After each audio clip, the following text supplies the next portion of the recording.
नमस्कार, जय हिंद। कैसे हैं आप सब। मैं आदित्य सिंह हिंदी की दुनिया के इस चैनल पे आप सभी का बहुत बहुत स्वागत करता हूं। साथ ही उम्मीद करता हूं बेहतर होंगे, स्वस्थ होंगे, बहुत ही अच्छे से आप अपनी पढ़ाई को कर रहे होंगे। बताइएगा आप कैसे हैं, कैसी चल रही है आप सबकी तैयारी। उम्मीद करूंगा बेहतरीन तरीके से चल रही होगी साथियों। तो एक बार फिर हम आ चुके हैं अपने इस नए अध्याय में। और आज का जो हमारा अध्याय रहने वाला है आप मेरे पीछे देख सकते हैं, सर्वनाम अध्याय। साथियों, अपने पिछली क्लास में हमने संज्ञा को दो भागों में जाना था। ठीक है, हमारा पहला अध्याय था संज्ञा, जिसे हम संज्ञा पार्ट 1 और पार्ट 2 के क्रम में हमने संज्ञा को पूर्ण रूप से पढ़ा था और सीखा था।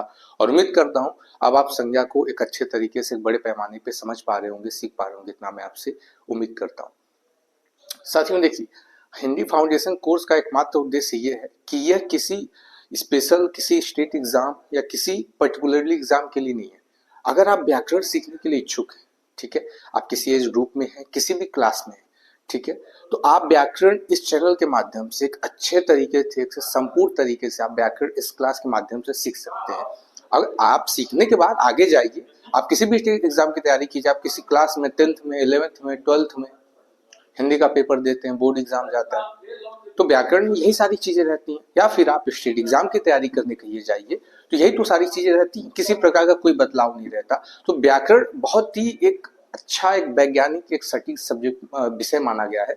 और इसकी सबसे अच्छी बात यह है कि व्याकरण में जितने भी क्रम है, चैप्टरों का जितना भी संकलन है, ये इस प्रकार से एक दूसरे से जुड़े हुए हैं कि अगर आप कोई चीज डायरेक्ट बीच में पढ़ते हो तो चीजें नहीं समझ में आती। हमने शुरुआत देखिए संज्ञा से किया था और आज हम सर्वनाम पे आ चुके हैं।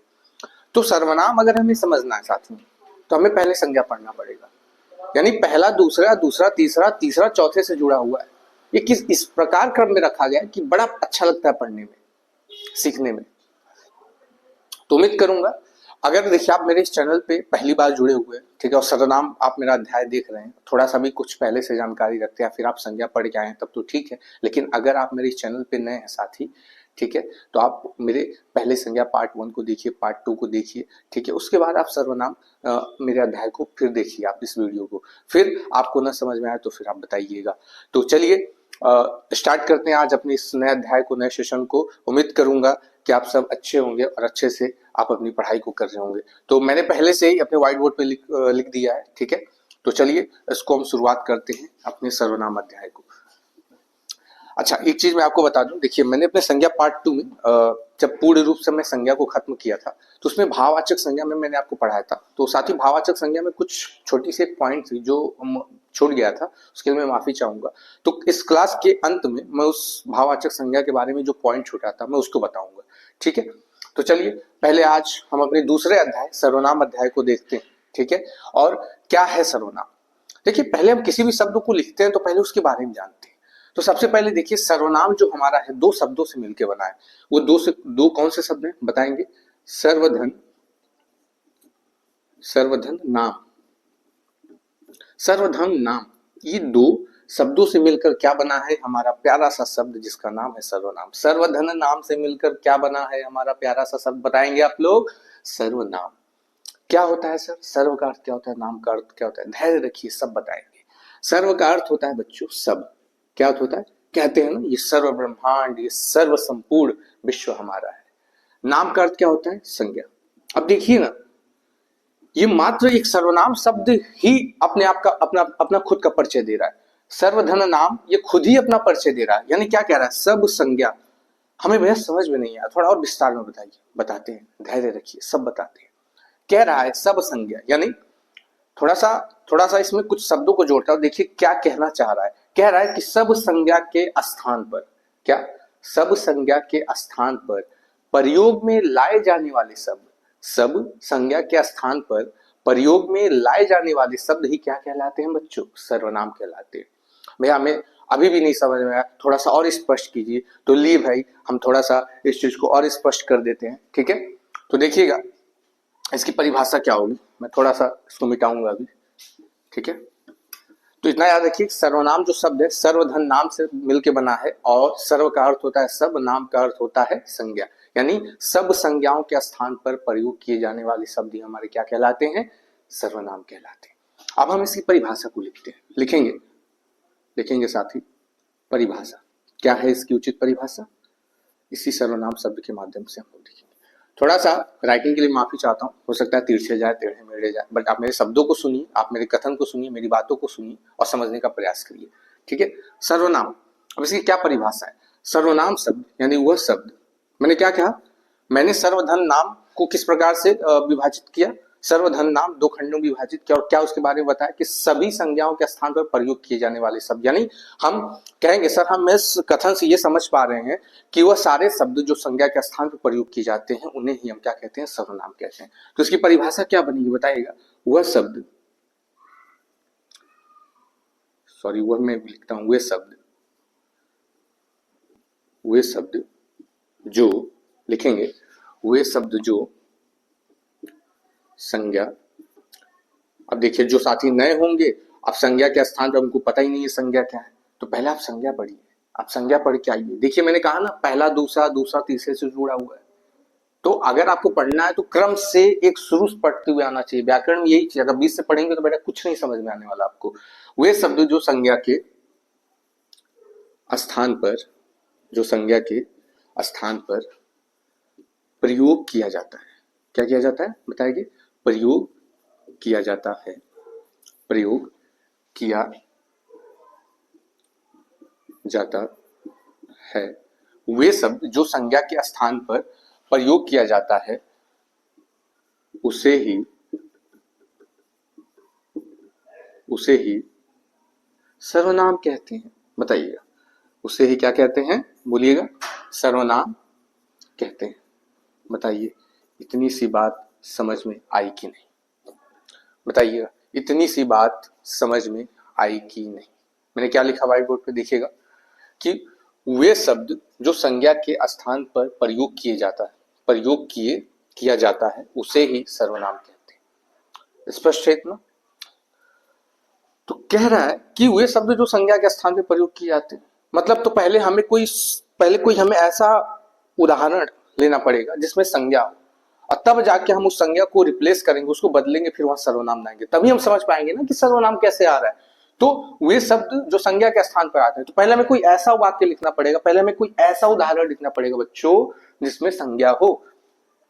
तो जैसे मैं लिखा एकदम सिंपल सा उदाहरण, राम जा रहा है। अब देखिएगा, इसी उदाहरण के माध्यम से मैं आपको सर्वनाम समझा दूंगा। राम जा रहा है, सबसे पहले बताइएगा कि इसमें कौन सी संज्ञा है? मैंने संज्ञा पढ़ाया था, आपको बताया था ना, क्या पहचान संज्ञा परिभाषा बताया था कि किसी व्यक्ति, वस्तु, स्थान या भाव के नाम को क्या कहते हैं? संज्ञा कहते हैं। तो बताइए, राम जा रहा है, इसमें किसका नाम है? राम बताइए एक व्यक्ति है कि नहीं? यहाँ पे किसी एक राम के बारे में बात हो रही है कि नहीं? मैंने बोला ना, जब किसी विशेष व्यक्ति या किसी विशेष स्थान के बारे में बात हो तो वो कौन सी संज्ञा कहलाती है? बताइएगा, वो कहलाती है, बोलेंगे सर वो संज्ञा व्यक्तिवाचक संज्ञा कहलाती है। इतनी बात समझ में आई? तो राम कौन सी संज्ञा बताइएगा? हमें पता चला राम कौन सी संज्ञा है, बताइए। राम बताइए क्या कौन सी संज्ञा है? व्यक्तिवाचक संज्ञा। कौन सी संज्ञा है?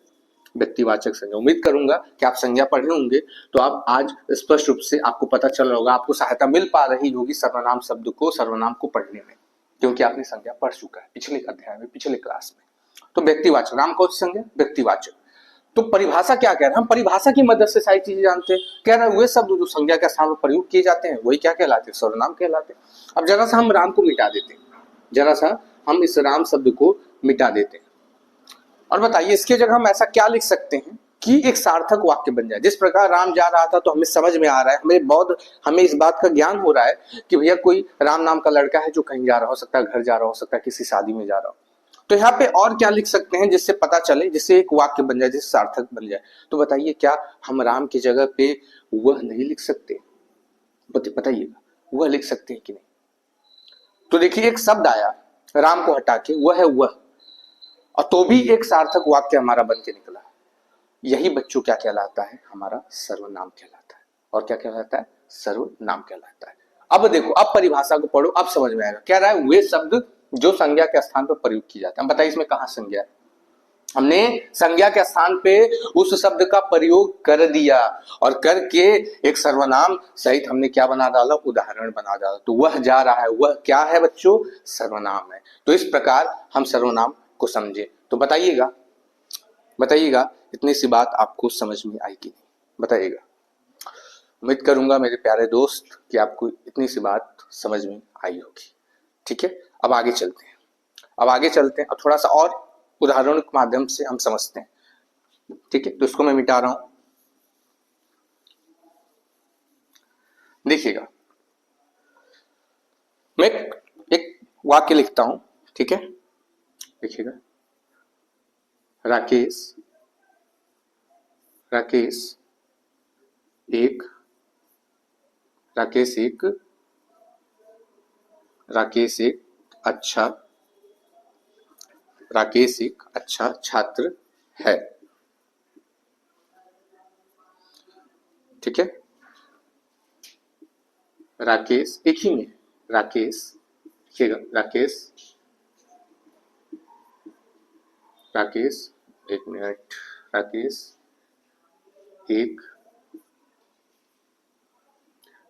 एक माफी चाहता हूँ, मिस्टेक हो रही है। रमेश एक पढ़ाकू बच्चा है। क्या है? पढ़ाकू बच्चा है। ठीक है, अब ये एक में ही है, ये एक में ही है। ठीक है, जगह कम होने के नाते मैंने इसे लिखा है। राकेश एक अच्छा छात्र है, राकेश एक पढ़ाकू बच्चा है। देखिएगा, राकेश शब्द इसमें 2 बार आया है। अब मेरे किसी भी दोस्त को डाउट नहीं होना चाहिए कि राकेश क्या है। राकेश एक संज्ञा शब्द है। और कौन सी संज्ञा है? पहचान मैंने बताई थी ना, यहाँ पे किसी एक राकेश के बारे में बात हो रहा है। और जब किसी विशेष व्यक्ति या किसी विशेष स्थान के बारे में बात हो तो हमारा संज्ञा कहलाता है। और संज्ञा में कौन सा संज्ञा? व्यक्तिवाचक संज्ञा। इस बात की हमें जानकारी होनी चाहिए। ठीक है, तो राकेश एक अच्छा छात्र है और राकेश एक पढ़ाकू बच्चा है।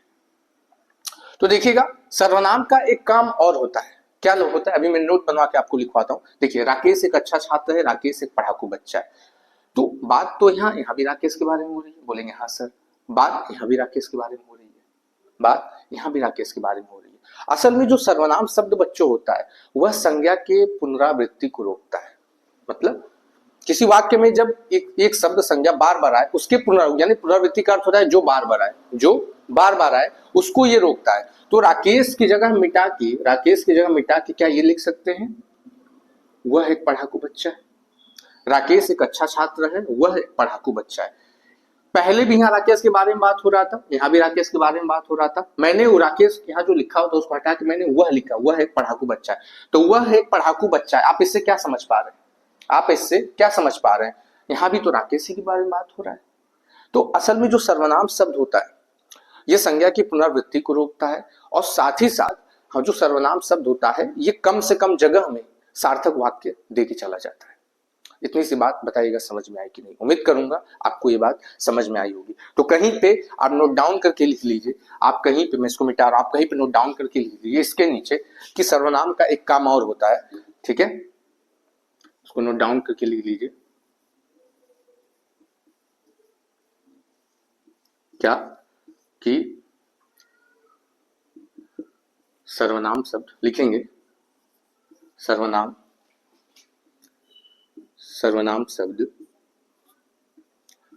शब्द संज्ञा की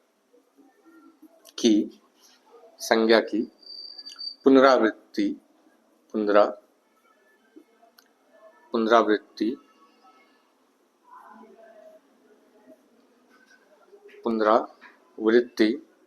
एक मिनट, पुनरावृत्ति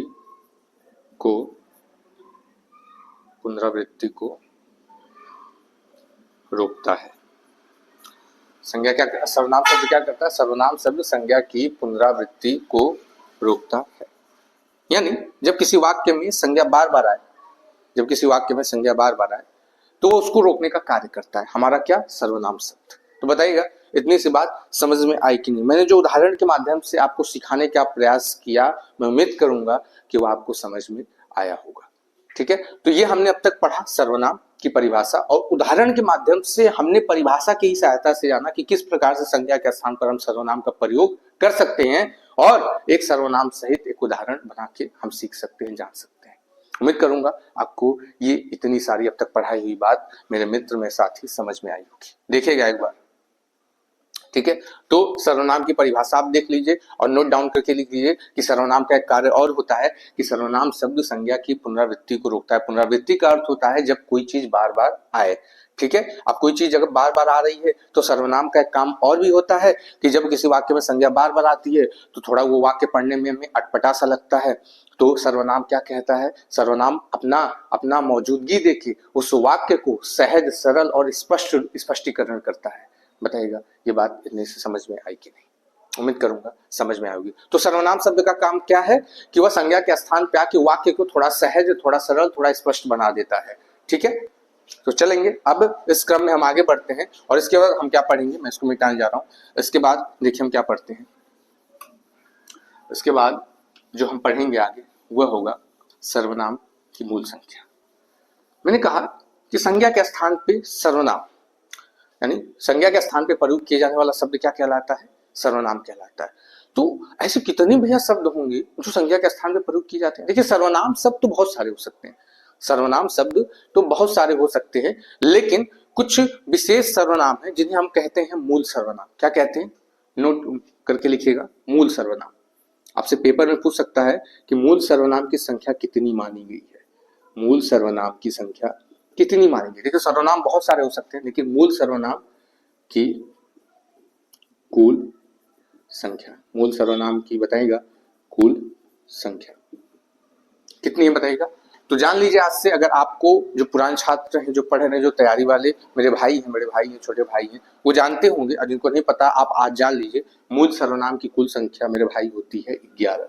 कितनी होती है? किसी भी पेपर के दृष्टिकोण से ये सवाल पूछ सकता है कि मूल सर्वनाम शब्दों की कुल संख्या कितनी होती है, 11 होती है।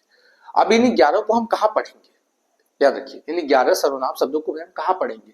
तो देखिए क्रम से हम चलेंगे, कुछ भी नहीं छूटेगा, ठीक है। हम एक भी चीज ऊपर नीचे करके नहीं पढ़ेंगे, क्रम से पढ़ेंगे, ठीक है, चीजों को क्रम से लेते हुए चलेंगे। तो सर्वनाम के कुल भेद, देखिए सर्वनाम मूल शब्द अलग है और सर्वनाम के भेद अलग है, आपको इनमें किसी प्रकार की कंफ्यूजन नहीं होनी चाहिए। सर्वनाम के कुल भेद कितने होते हैं जान लीजिए। सर्वनाम के कुल भेद होते हैं 6। आज से अगर आपको नहीं पता था पहले तो जान लीजिए सर्वनाम के कुल भेद कितने होते हैं, 6 होते हैं। तो जो सर्वनाम शब्दों की कुल संख्या है 11, वह इन्हीं 6 भेदों में विभाजित किया गया है। मैंने क्या कहा, सर्वनाम शब्दों की जो कुल संख्या 11 है वह इन्हीं 6 में रखा गया है। तो सबसे पहले हम सर्वनाम के 6 भेदों को जानते हैं, ठीक है। तो सबसे पहला भेद हमारा कौन सा है बताइएगा।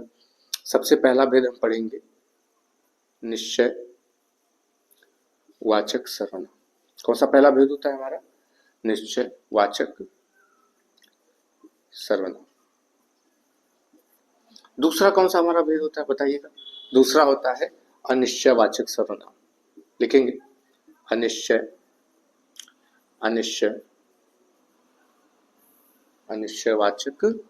सर्वनाम। तीसरा कौन सा भेद होता है मेरे बच्चों, मेरे भाई, तीसरा कौन सा भेद होता है बताइए, प्रश्नवाचक सर्वनाम। प्रश्नवाचक सर्वनाम, ठीक है। चौथा क्या होता है हमारा, चौथा होता है हमारा संबंधवाचक सर्वनाम, ठीक है।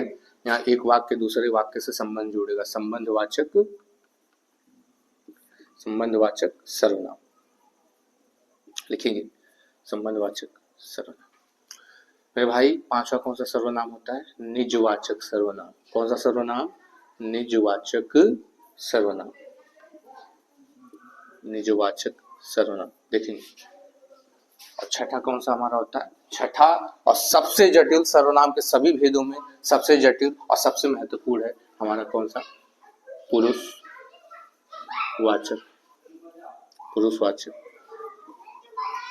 सर्वनाम, पुरुषवाचक सर्वनाम। तो ये मैंने कुल सर्वनाम के 6 भेद लिखा है आपको, सर्वनाम के कुल भेद लिखा है। कौन कौन से, निश्चयवाचक सर्वनाम, जहां कोई चीज निश्चित रूप से कही जाएगी। अनिश्चयवाचक सर्वनाम, जहां कुछ निश्चित ही नहीं होगा, है ना। प्रश्नवाचक सर्वनाम, जहाँ प्रश्न का होने का बोध हो। संबंधवाचक सर्वनाम मैंने जैसा बोला, जहाँ एक शब्द दूसरे शब्द से क्या जोड़ेगा, संबंध जोड़ेगा।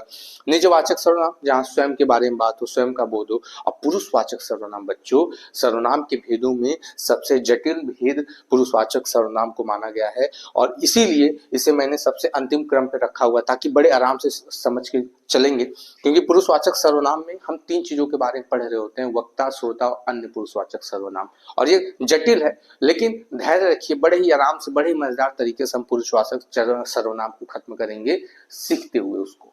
ठीक है, तो मैंने आपको कहा था जब मूल सर्वनाम शब्दों की मैंने बात की थी कि जो 11 है, यानी मूल सर्वनाम शब्दों की कुल संख्या कितनी है, 11 है।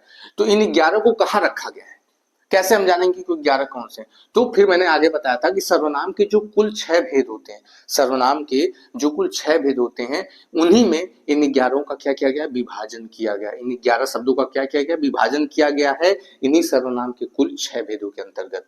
बताइएगा इतनी सी बात समझ में आएगी नहीं?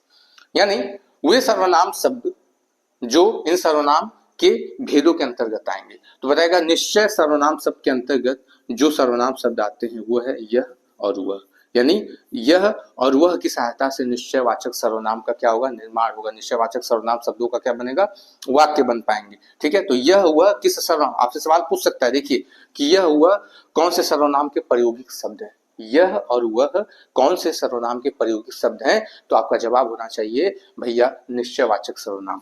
दूसरा है अनिश्चयवाचक सर्वनाम। जो प्रयोगिक किसके शब्द हैं, वह है कोई और कुछ, कोई और कुछ। ठीक है, सबका ये कोई और कुछ किसको निर्धारित करेगा, अनिश्चयवाचक सर्वनाम को। प्रश्नवाचक सर्वनाम के कौन से शब्द हैं, कौन और क्या, यानी कौन और क्या के सहायता से प्रश्नवाचक सर्वनाम को हम निर्माण करेंगे, उसको बनाएंगे। संबंधवाचक सर्वनाम, इसमें स्वयं का बोध होगा। आप पहले इसको लिखिए, स्वयं का बोध, इसकी पहचान है स्वयं का बोध, और इसमें खुद के बारे में बात की जाएगी। ठीक है, और उसका जो प्रयोगिक शब्द है आप। ठीक है, आप। एक मिनट माफी चाहता हूं, देखिए मैंने ऊपर नीचे लिखवा दिया है। ठीक है, एक मिनट, रियली सॉरी, थोड़ी सी मिस्टेक हो गई। संबंधवाचक सर्वनाम में जो शब्द आते हैं बच्चों, ठीक है, वो जो सो आते हैं। ठीक है, मैंने देखिए निजवाचक का इसमें लिखवा दिया था। जो सो किसको किसको निर्धारित करेंगे बताइएगा, जो सो जो शब्द होंगे संबंधवाचक सर्वनाम के शब्द। ठीक है, यानी जो सो किसके प्रयोगिक शब्द हैं, संबंधवाचक सर्वनाम शब्द के। ठीक है, निजवाचक सर्वनाम के अंतर्गत कौन से शब्द आएंगे, ठीक है, मैंने बताया आप। ठीक है, और ये किसका बोध कराएगा, ऐसे लिख दीजिए ब्रैकेट में, स्वयं का बोध होगा। इसमें किसका बोध होगा, स्वयं का बोध होगा, स्वयं का बोध होगा। ठीक है, अब पुरुषवाचक सर्वनाम में बताइएगा क्या बनेगा, मैं और तुम, मैं और तुम। और ये यहीं तक सीमित नहीं, पुरुषवाचक सर्वनाम में मैं से आप जितने भी शब्द बना सकते हो। मैं से बताइए मेरा बनेगा, बोलेंगे हाँ भैया मेरा भी बनेगा, मेरी भी बनेगी। ठीक है, मेरी भी बनेगी, हम बनेगा, हमारा भी बनेगा, हम, हमारा, हमारी, तुमसे, तुम, तुम्हारा, आपका, आपकी, जितने शब्द आप निर्मित कर सकते हैं वो सारे पुरुषवाचक सर्वनाम के प्रयोगिक शब्द होंगे।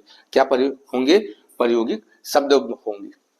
तो बताएगा इतनी सी बात आपको समझ में आई कि नहीं। उम्मीद करूंगा स्पष्ट रूप से ये आपको जितने प्रयोगिक शब्द हैं वो समझ में आएंगे।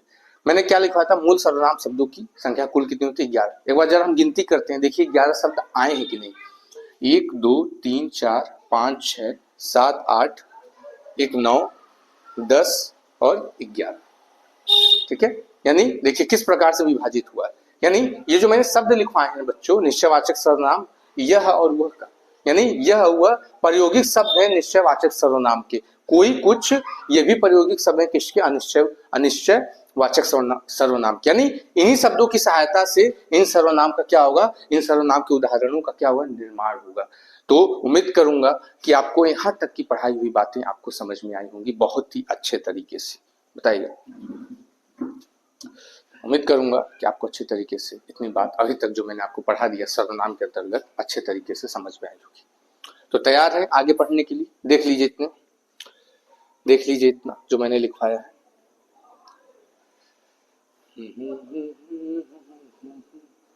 ठीक है, तो फिर मैं इसको मिटाता हूं। उम्मीद करूंगा कि अगर आप लिख रहे होंगे, पढ़ रहे होंगे, सुन रहे होंगे तो लिखने वाले बच्चे स्क्रीनशॉट तब तक ले ही लिए होंगे और सुनने वाली बात इंतजार कर रहे होंगे सर अब आगे कब बोले। तो भैया बोलना ही तो है, अब क्या करना है। ठीक है, देखते हैं। अब हम बहुत ही आराम से इसके कुल भेदों को हम पढ़ते हुए चलेंगे, इसके कुल भेदों को हम पढ़ते हुए चलेंगे। मैंने क्या लिखा था शुरुआत में, सर्वनाम का पहला भेद कौन सा है? निश्चयवाचक सर्वनाम।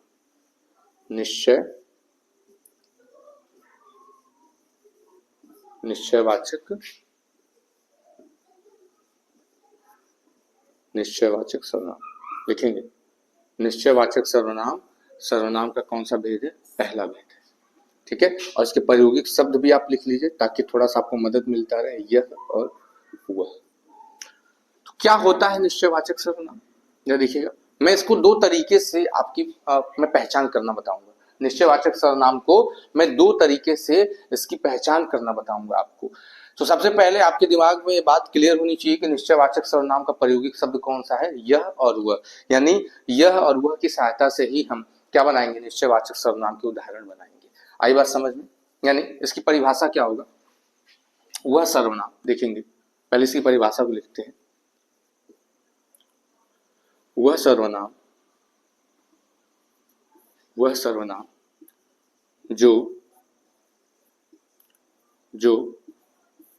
जो किसी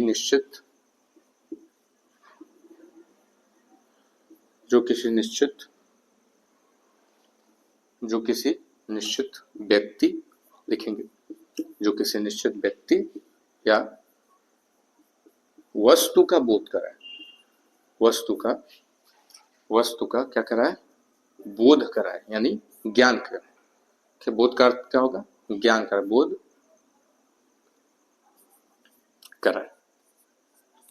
ठीक है, मैंने क्या लिखा निश्चयवाचक सर्वनाम के परिभाषा के लिए? वह सर्वनाम जो किसी निश्चित व्यक्ति वस्तु,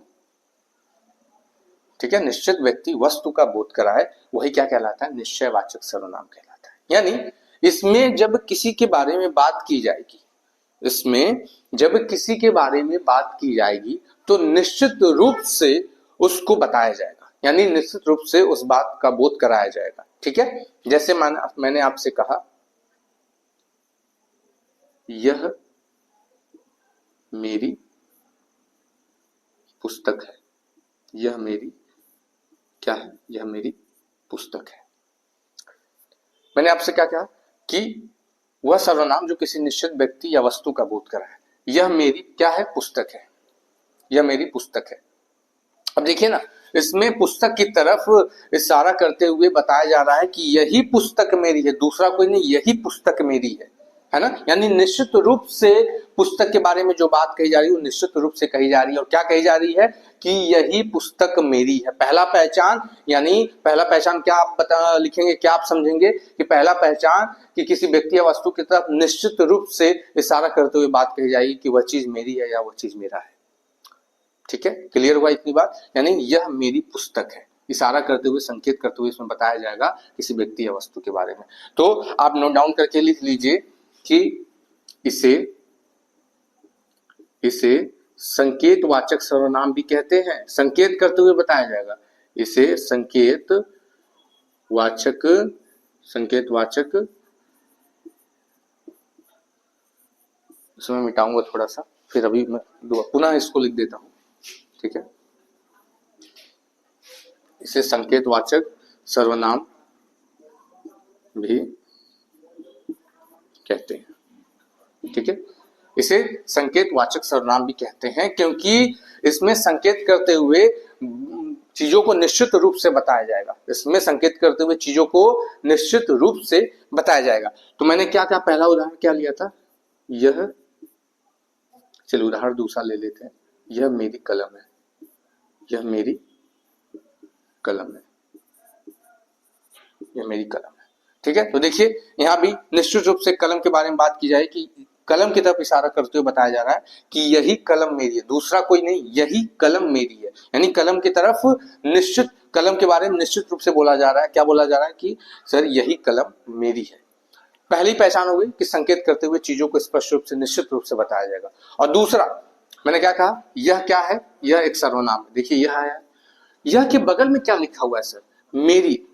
मेरी भी क्या है? एक सर्वनाम है। पुरुषवाचक सर्वनाम में याद करिए, अभी जस्ट यही लिखा था, मैंने मिटाया था कि मैं और तू पुरुषवाचक सर्वनाम के प्रयोगिक शब्द हैं, और मैं और तुम से जितने शब्द आप बना सकते हो, मैं, मेरा, मेरी, वो सारे किसके अंतर्गत गिने जाएंगे? पुरुषवाचक सर्वनाम के अंतर्गत। इतनी मैंने बात बताई थी, इतनी मैंने बात बताई थी कि नहीं आपको? तो बोलेंगे कि हाँ सर बताई थी आपने इतनी बात। यह मेरी कलम है। दूसरी पहचान निश्चयवाचक सर्वनाम की होगी कि दो सर्वनाम शब्द एक साथ लिखे होंगे। दो सर्वनाम शब्द एक साथ लिखे होंगे, यानी एक सर्वनाम का पड़ोसी दूसरा सर्वनाम होगा, तो भी पहचान किसकी होगी? निश्चयवाचक सर्वनाम की। अब मुझे उम्मीद है कि अब आपको सर्वनाम को पहचानने में किसी भी प्रकार का कोई समस्या नहीं होगा, क्योंकि मैं संज्ञा और सर्वनाम के बीच के अंतर को स्पष्ट रूप से क्लियर कर चुका हूं। ठीक है, यह मेरी कलम है, यह भी एक सर्वनाम है, और मेरी भी क्या है? एक सर्वनाम है। मेरी भी क्या है? एक सर्वनाम है। और भी उदाहरण लिखते हैं। ठीक है, और उदाहरण क्या हो सकता है बताइएगा? यह मेरा घर है, यह मेरा घर है। तीसरा क्या हो सकता है बताइएगा? वह उनकी किताब है, वह उनकी किताब है। एक उदाहरण, कई उदाहरण का जब तक हम अभ्यास नहीं करेंगे तो किसी भी टॉपिक के ऊपर हमारी पकड़ स्थापित नहीं हो पाएगी।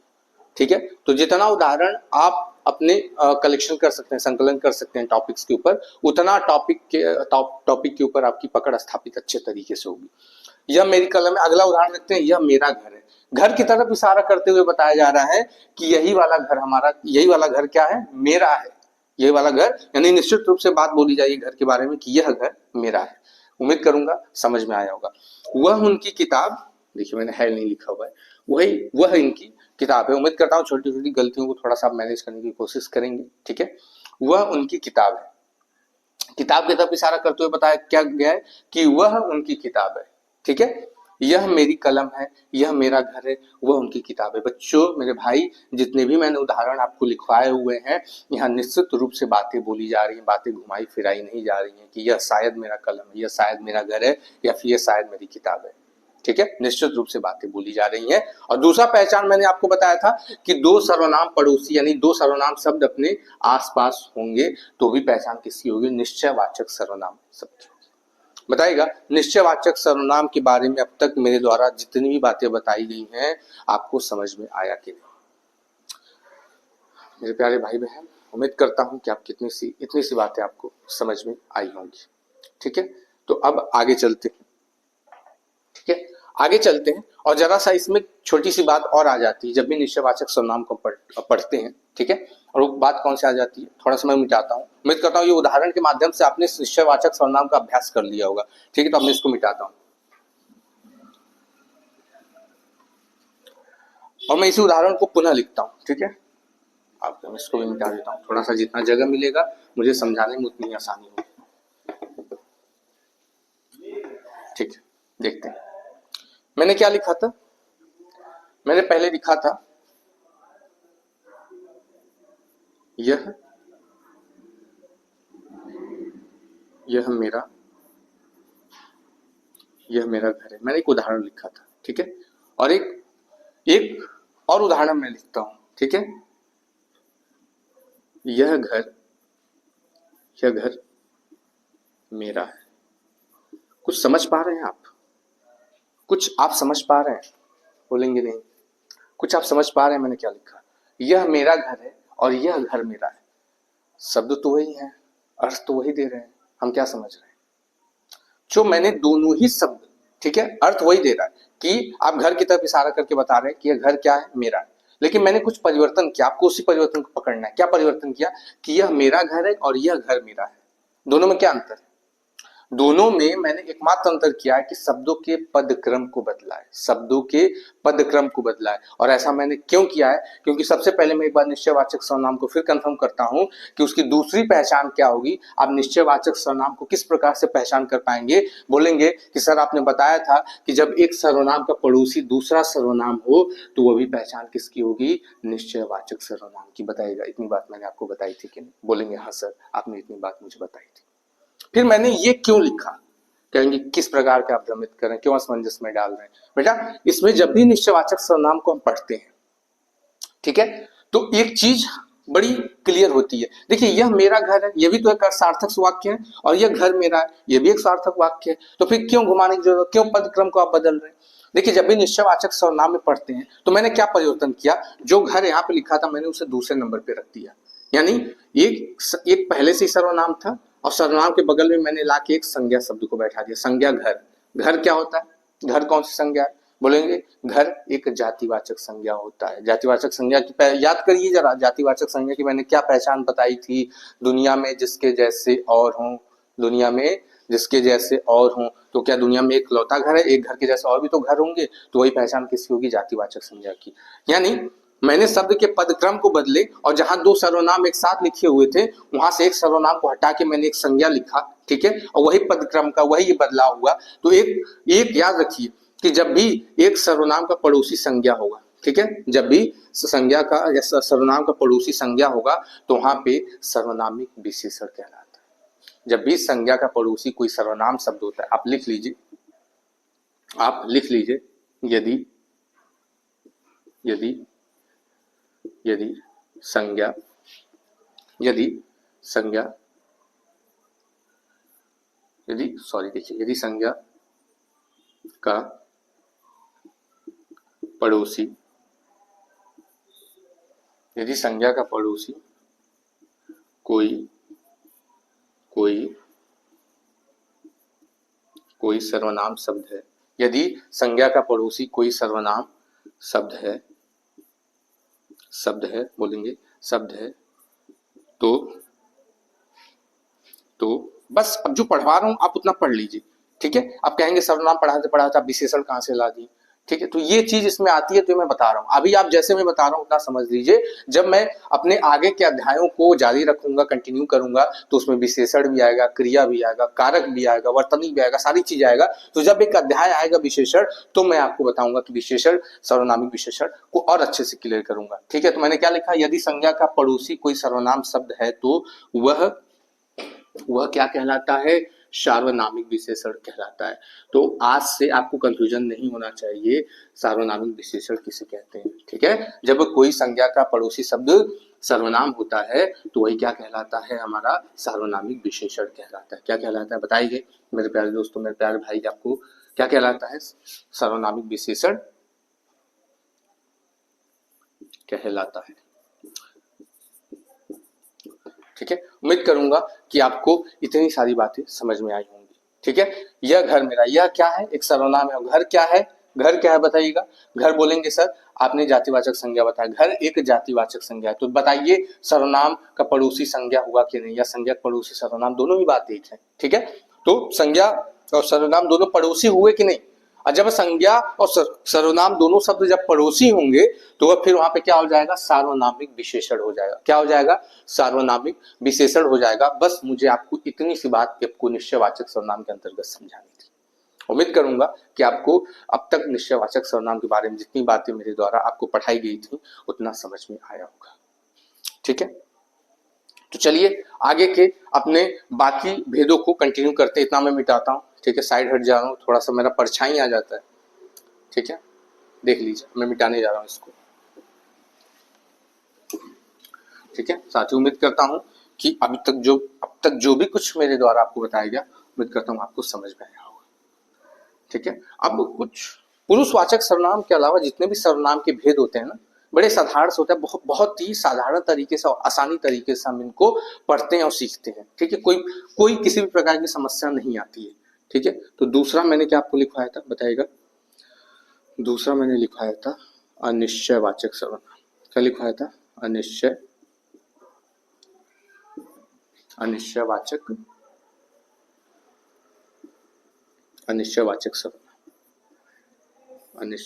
सर्वनाम। और जरा से याद करने की कोशिश करिए, मैंने इसके प्रायोगिक शब्द आपको क्या बताए थे, मैंने इसके प्रायोगिक शब्द आपको क्या बताए, बोलेंगे आपने इसके प्रायोगिक शब्द बताए थे, कोई और कुछ। यानी अगर आपसे कभी पेपर में एग्जाम में प्रश्न पूछे कि बताइए अनिश्चयवाचक सर्वनाम के प्रायोगिक शब्द, या आपको प्रश्न ऐसे पूछ सकता है, अगर आपको ऑब्जेक्टिव टाइप में क्वेश्चन प्रश्न पूछता है तो पूछ सकता है कि बताइए कोई और कुछ किस सर्वनाम के प्रायोगिक शब्द हैं, तो मेरे भाई आपका वहां जवाब आना चाहिए कि अनिश्चयवाचक सर्वनाम के ही प्रायोगिक शब्द होते हैं। कौन से? कोई और कुछ। यानी कोई और कुछ की सहायता से क्या बनता है हमारा अनिश्चयवाचक सर्वनाम? उदाहरण। ठीक है, समझ में आई बात? तो क्या होता है अनिश्चय? निश्चय में पढ़ा था कि जो किसी निश्चित व्यक्ति या वस्तु का बोध कराए। अनिश्चय में उसका अपोजिट, यानी यहाँ पे कुछ निश्चित नहीं होगा, कुछ भी निश्चित रूप से बोला नहीं जाएगा, कुछ भी निश्चित रूप से बोला नहीं जाएगा। यानी परिभाषा को लिखते हैं। ठीक है, परिभाषा क्या होगा? वे शब्द जो वे शब्द जो किसी वे शब्द जो किसी अनिश्चित व्यक्ति या वस्तु का बोध कराए। किसका बोध कराए? वस्तु का बोध। ठीक है, वस्तु का बोध कराए। वे शब्द जो किसी अनिश्चित व्यक्ति या वस्तु का बोध कराए, वो क्या कहलाता है? अनिश्चयवाचक सर्वनाम कहलाता है। बताइएगा इतनी सी बात समझ में आई कि नहीं? यानी इसमें कुछ भी निश्चित रूप से बातें नहीं बोली जाए, हमें पता ही नहीं चलेगा क्या बोला गया। ठीक है, तो चलिए उदाहरण बनाते कोशिश करते हैं और इन्हीं प्रायोगिक शब्दों की सहायता से उदाहरण को बनाते हैं और समझते हैं कि किस प्रकार से चीजें अनिश्चित हैं। क्यों हमको समझ में नहीं आएगा कि निश्चय है क्या निश्चित है। ठीक है, देखिएगा। बाहर, पहला उदाहरण में लिखता हूं। बाहर गेट पर कोई आया है। कोई आया है। हाँ जी, जरा देखिए बाहर गेट पे कौन आया है? कहीं फूफा जी तो नहीं आ गए, कहीं मौसी जी तो नहीं आ गए, कहीं भाभी तो नहीं? भाभी कहाँ से आएंगी, अभी बहुत समय है।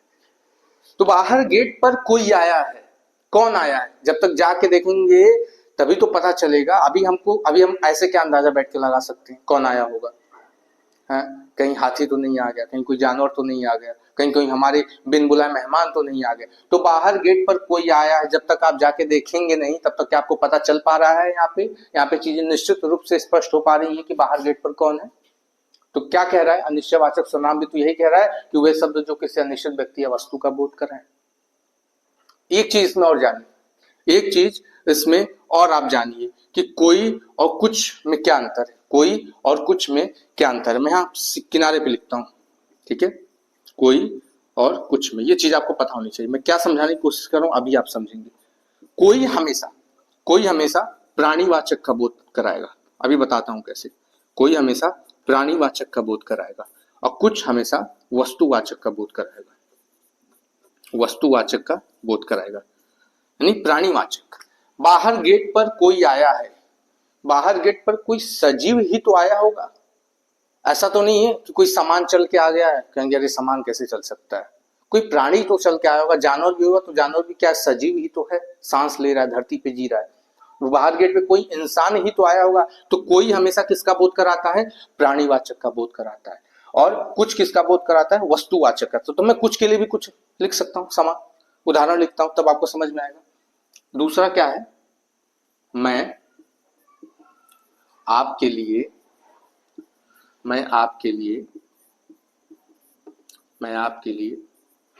कुछ लाया हूं। भैया क्या लाए हैं या बताइएगा। मैं आपके लिए कुछ लाया हूं।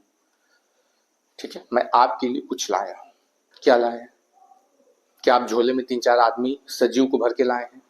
नहीं, मैं आपके लिए कुछ लाया हूं। कुछ वस्तु ही तो लाई होंगे आप, कुछ वस्तु तो ही लाए होंगे आप। ऐसा तो नहीं है कि आप क्या नाम कि 2-3 हाथी, घोड़े, जानवर, इंसान भर के लाए होंगे। कुछ में सामान ही तो आप लाए होंगे।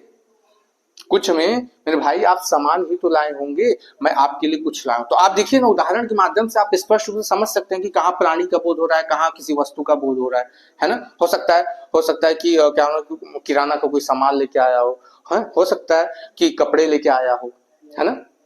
तो कोई हमेशा प्राणीवाचक का बोध कराएगा और कुछ हमेशा वस्तुवाचक का बोध कराएगा।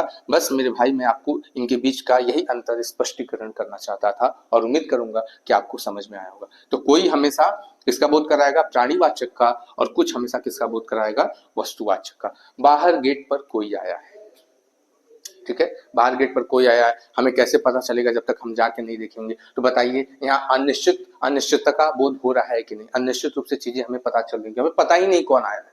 मैं आपके लिए कुछ लाया हूँ, क्या लाया हो सकता है कुछ खाने का लाया हो सकता है घर के किसी प्रायोगिक सामान हो, है ना, किराना का सामान, कोई किचन का सामान हो, आप लाए हो, तो चीजें पता चल रही है। अनिश्चित रूप का हमें यहाँ पे ज्ञान होगा, हमें बोध होगा, हमें चीजें पता नहीं चलेंगी जब तक हम उस चीज को जाके देखेंगे।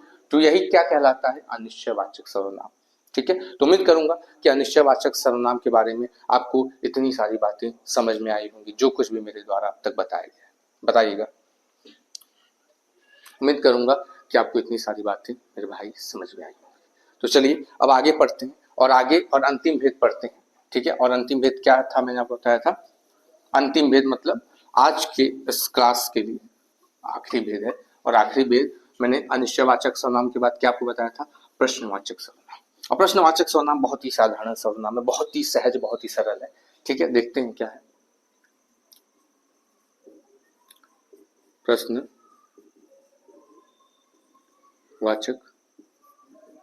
प्रश्नवाचक सर्वनाम,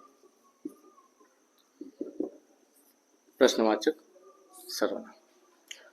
प्रश्नवाचक सर्वनाम के प्रायोगिक शब्द क्या है, कौन क्या, कौन क्या। यानी आपसे पूछ सकता है कि कौन क्या, बताइए कौन से सर्वनाम के प्रायोगिक शब्द हैं। तो आपका जवाब होना चाहिए कि सर कौन और क्या प्रश्नवाचक सर्वनाम के प्रायोगिक शब्द, यानी उनमें प्रयोग करके उन सर्वनाम उदाहरण को बनाया जाता है, प्रश्नवाचक सर्वनाम के उदाहरण को बनाया जाता है इन प्रायोगिक शब्दों को प्रयोग करके। अभी हम भी बनाएंगे और हम भी सीखेंगे। ठीक है, जैसे मैंने पहला एग्जाम्पल लिया, ठीक है, इसमें प्रश्न का बोध होगा, इसमें इसको पहचानना सबसे आसान है। ठीक है, तुम्हारा नाम क्या है, बताइए। यहाँ पे सवाल किया गया कि यहाँ पे सवाल किया जाएगा, और सवाल तो जहाँ किया जाता है, हम सब तो सवाल के जवाब के लिए ही तो हम अपनी पूरी जवानी खर्च करते हैं, है ना। हम तैयारी में सारे सवालों को रखते हैं, सारी चीजों को पढ़ते हैं, एक भी बुक नहीं छोड़ते हैं, चाहे आप यूपीएससी के छात्र हो, चाहे आप एसएससी के छात्र हो, या आप स्कूल लाइफ में हो, है ना। तो तुम्हारा नाम क्या है, बताइए। हमें क्या, हमें पता चल रहा है क्या कि और कोई वाक्य, यहाँ पे पता ही तो चल रहा है पढ़ने के बाद तुम्हारा नाम क्या है, प्रश्न का ही तो बोध हो पा रहा है यहाँ पे। ठीक है, और यहाँ पे क्वेश्चन मार्क भी लग गया। और प्रश्नवाचक सर्वनाम के उदाहरण आपको जहां भी देखने को मिलेंगे, प्रश्न वाक्य के बिना आपको देखने को नहीं मिलेंगे। तुम्हारा नाम क्या है, तुम्हारा नाम क्या है, देखिए क्या आया कि नहीं। ठीक है, अब मैं यहाँ क्या को हटा दूं तो बताइए आप क्या समझ पा रहे हैं, तुम्हारा नाम है, हमें तो कुछ समझ में नहीं आ रहा है क्या लिखा हुआ है। अभी मैं यहाँ पे क्या लगा दूं तो ये पूरा का पूरा वाक्य हमारा सार्थक बन जा रहा है। तो तुम्हारा नाम क्या है, प्रश्न का बोध होगा। ठीक है, कौन के माध्यम से बनाते हैं, तुम कौन हो, तुम कौन हो, तुम कौन हो, बताइएगा तुम कौन हो। प्रश्न थोड़ा सा अपने दिमाग को लगाना है। ठीक है, अपने दिमाग को लगाना है, और आपको ये चीजें खुद पे खुद पता चल जाएंगी कि प्रश्नवाचक सर्वनाम में प्रश्नता यानी प्रश्न का, सवाल का ज्ञान होगा। प्रश्न पूछा जाएगा, तुम कौन हो, ये सवाल पूछा जा रहा है, तो क्या हमें यहाँ से पता नहीं चल पा रहा है कि हाँ यहाँ सवाल पूछा जा रहा है कि नहीं, जाहिर सी बात है। ठीक है, तो यह था प्रश्नवाचक सर्वनाम, इसमें कुछ नहीं है। और परिभाषा में आप क्या लिख सकते हैं, प्रश्नवाचक सर्वनाम वह सर्वनाम जहां प्रश्न करने के बारे में जानकारी दी जाए, जहां प्रश्न का बोध हो। ठीक है, तो इसी उदाहरण के माध्यम से आसान तरीके से समझ सकते हैं। ठीक है, तो बताइएगा इतनी सी बात क्लियर हुई कि नहीं प्रश्नवाचक सर्वनाम के बारे में। तो मेरे भाई मेरे साथी, यह था आज के सर्वनाम पार्ट 1 का ये पूरा अध्याय जो मैंने आपको पढ़ाया। मैंने याद है कि आपको शुरू की क्लास में मैंने बोला था, जब मैंने आपको संज्ञा पार्ट 2 पढ़ाया था। ठीक है, जब मैंने आपको संज्ञा पार्ट 2 पढ़ाया था तो उसमें मैंने भाववाचक संज्ञा आपको पढ़ाया था, याद करिएगा, भाववाचक संज्ञा पढ़ाया था। और भाववाचक संज्ञा में मैं आपको बताया था, एक पॉइंट छूटा था मुझसे। ठीक है, और भाववाचक संज्ञा में मैंने आपको एक पहचान भी बताई थी, क्या होता है भाववाचक संज्ञा की पहचान। इसको मैं मिटाता हूं। ठीक है, भाववाचक संज्ञा मैंने एक पहचान मुझसे छुटी हुई थी। ठीक है, भाववाचक संज्ञा, भाववाचक संज्ञा, इसकी पहचान मैंने आपको बताई थी। क्या बताई थी कि भाववाचक कैसा होता है, अदृश्य होता है, क्योंकि जब आपकी संज्ञा के मूल प्रकार पढ़ाए थे, दो मूल प्रकार बताए थे, यथार्थवाचक संज्ञा और भाववाचक संज्ञा।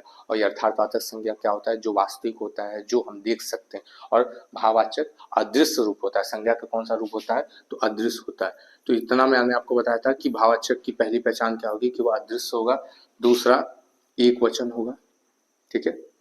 यही चीज मैंने आपको नहीं बताई थी।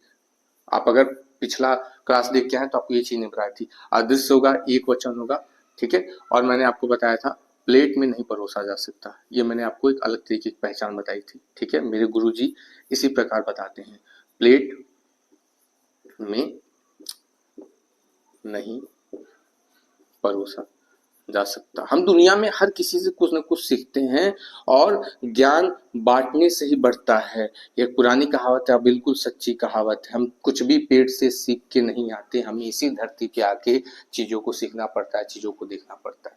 तो प्लेट में नहीं परोसा जा सकता, इतना तो मैंने आपको भाववाचक संज्ञा में बताया था। छोटा क्या था, मैंने देखिए माफी चाहता हूँ, एक वचक मैंने लिख दिया था गलती से, माफी चाहता हूँ इसके लिए। अदृश्य एक वचन प्लेट में नहीं परोसा जा सकता। यह किसकी पहचान बताई थी मैंने, भाववाचक संज्ञा। भाववाचक की संज्ञा की परिभाषा मैंने क्या बताया था, वह संज्ञा जो किसी भाव, गुण, दोष अथवा अवस्था की बारे में जानकारी प्रदान करे, वही क्या कहलाता है, भाववाचक संज्ञा कहलाता है। उदाहरण के माध्यम से मैंने आपको सिखाया था। जो बातें इसमें छुटी थी वह बातें ये थी, आप नोट करके लिखिएगा, आप नोट करके लिखिएगा कि भाववाचक संज्ञा वह संज्ञा होता है जो अदृश्य होता है, ठीक है, एक वचन रूप होता है, प्लेट में उसे नहीं परोसा जा सकता। मैं थोड़ा सा उदाहरण के माध्यम से आपको बता देता हूँ। जैसे खुशी होती है, ये खुशी भी क्या है, एक भाव है। खुशी भी क्या है, एक भाव है। बताइए क्या भाव को, खुशी को देख सकते हैं? बोलेंगे हाँ, मैंने बताया था ना कि हमारी बहन की शादी हुई थी तो उनको बहुत अच्छा लड़का मिला था, तो बहुत ही बेचारी खुशी थी। नहीं, मैंने उनके खुशी को नहीं देखा था, मैंने उनके चेहरे के एक चित्रण को देखा था, उनके एक एक्सप्रेशन को देखा था, ठीक है। उनकी खुशी को मैंने नहीं देखा था। खुशी तो एक भाव होता है, एक अदृश्य रूप होता है, ठीक है, ठीक है। और एक वचन और प्लेट में नहीं। मैंने कहा कि जरा खुशी को आप मुझे प्लेट में परोस के दिखा दीजिए, क्या आप प्लेट में परोस सकते हैं? बोलेंगे नहीं सर, सही कह रहे हैं, खुशी तो एक भाव होता है जो हमें दिखता नहीं और प्लेट में नहीं परोसा जा सकता। मैं कहूँ बताइए, हाथी को आप प्लेट में परोस सकते हैं? तो आपका जवाब क्या होगा, बताइएगा। प्लेट में परोसने के लिए हाथी जितना बड़ा साइज प्लेट तो होना चाहिए, बिल्कुल परोस सकते हैं, क्यों नहीं परोस सकते? हाथी को प्लेट में परोसने के लिए हाथी इतना साइज का हमारे पास प्लेट होना चाहिए, तो बिल्कुल उसमें हाथी आराम से बैठ सकता है ना।